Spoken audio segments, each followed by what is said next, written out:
বারবার বারাসাত, দুষ্কৃতী দৌরাত্ম্যে বারবার শিরোনামে উত্তর 24 পরগনা জেলা। একের পর এক ঘটনায় নতুন সংযোজন রবিবারের ঘটনা। অভিযোগ, দুই মহিলার প্রতি কটূক্তির প্রতিবাদ করতে গিয়ে প্রাণ দিতে হয় কদম্বগাছির পূর্ব ইছাপুরের বাসিন্দা বিকাশ বন্ধু মল্লিক নামে এক চিকিৎসককে। এরপর অভিযুক্তরা গ্রেফতার হয়েছে ঠিকই, কিন্তু এই ঘটনায় ফের প্রশ্ন উঠেছে পুলিশি নিরাপত্তা নিয়ে। সমালোচনার ঝড় উঠেছে সর্বত্র।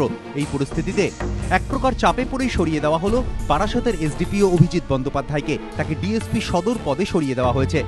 তবে একজন পুলিশ অফিসারকে সরিয়েই প্রশাসন যাবতীয় দায়মুক্ত হতে পারে না বলেই মত বিভিন্ন মহলের। এই পরিস্থিতিতে দক্ষিণবঙ্গের আইজি মিহির ভট্টাচার্যের কাছে রিপোর্ট চেয়ে পাঠিয়েছে রাজ্য মানবাধিকার কমিশন। 4 সপ্তাহের মধ্যে রিপোর্ট দেওয়ার জন্য তাকে নির্দেশ দিয়েছে কমিশন।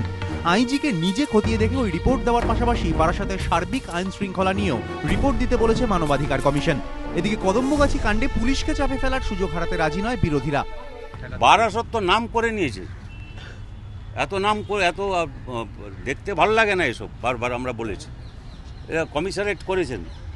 আমি বলেছিলাম যে কমিশনারেট করবার আগে, জেলা করবার আগে আলাদা করে আপনি ইনফ্রাস্ট্রাকচারটা আগে করবেন। ইনফ্রাস্ট্রাকচার নেই, কমিশনারেট করছেন। সমস্ত কমিশনারেটে ক্রাইম বেড়ে গেছে।